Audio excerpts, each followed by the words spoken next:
Kane, obviously have had a few casualties in your squad over the last few days. How's everyone lining up ahead of tomorrow's match? Yeah, probably the first time we've had a fully fit squad, although obviously had to rule a player out in Matt Henry. But yeah, I believe everybody's fit coming into this one, fit-ish.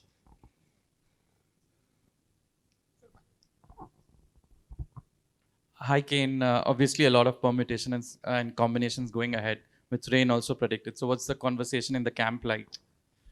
Yeah, I mean, for us, it's having a look today, looking at the surface, and for us as a team, it's trying to keep building on the positives that have been there, and adjusting, to the different conditions and that you're faced with, which is part and parcel of playing at a World Cup. So small improvements. That's something we've wanted to do throughout, and there's been some good stuff. So we want to try and build on that going into tomorrow.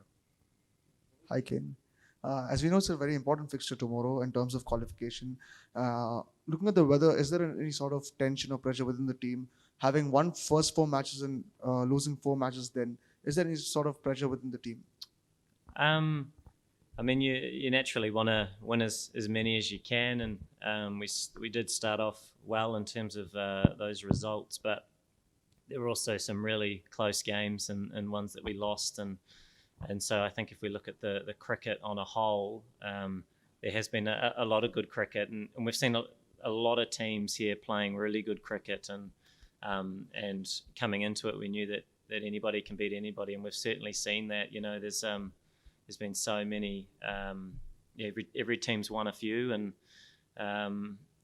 so yeah. I mean, it's just trying to focus on our cricket and try and put out better performances, and I guess that's sort of the beauty of this type of layout, is that you do play everybody. You are challenged by everybody in different ways. So the focus is much more about your own cricket and how you look to try and handle that. Kane, I'm sure you must have seen Glenn Maxwell's innings yesterday. Pretty unbelievable. What did you make of it? Yeah. Yeah, an incredibly special knock.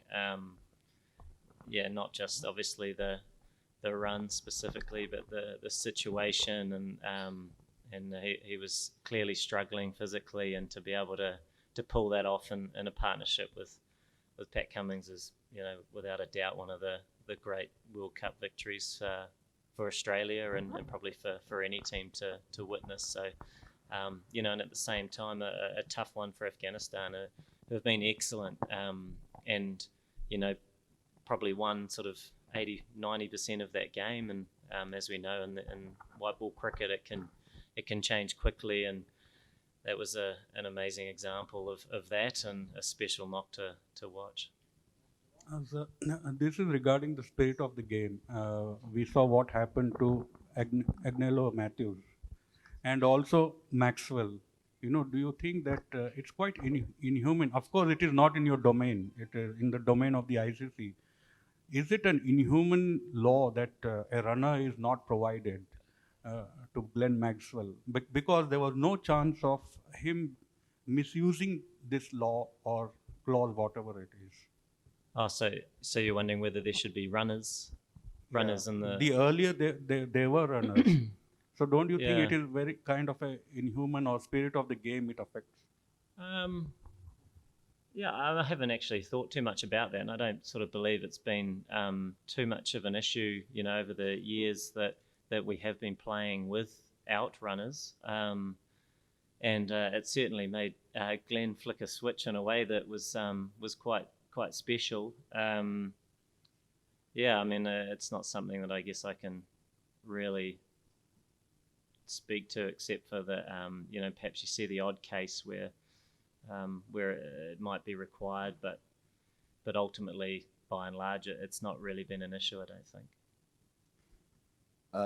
Kane, Lockie's coming back after a few games. What does he kind of add to your attack? Yeah, I mean, he balances out our attack nicely, and made some really valuable contributions in the tournament so far, and brings a bit of experience as well. So naturally comes in and bowls with that high pace and complements our new ball bowlers. So we'll have to have a look at the surface and decide on our balance.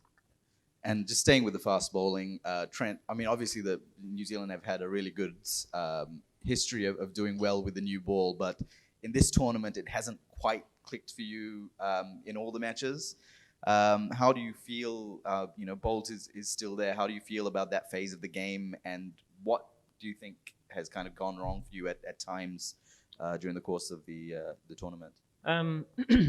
Yeah, I mean, without a doubt, he's world class, and there's probably a few factors there, and the second half or a few of these games that we've had, the pitches have been very good, and players have been playing really well, and perhaps whether you're playing day games or night games, it can be quite dependent on the assistance you might get as well with the new ball. So there are a lot of factors, but ultimately it's about looking to adapt and adjust your game, and if it, you're always trying to get wickets and you're trying to get early wickets, but if it isn't to happen, then it's about trying to win other parts of the game and adjusting. And I mean, he's very experienced and done that on a number of occasions, and so I mean, there's another opportunity tomorrow for the guys to go out and operate and certainly try and apply their skills as well as they can and see what happens.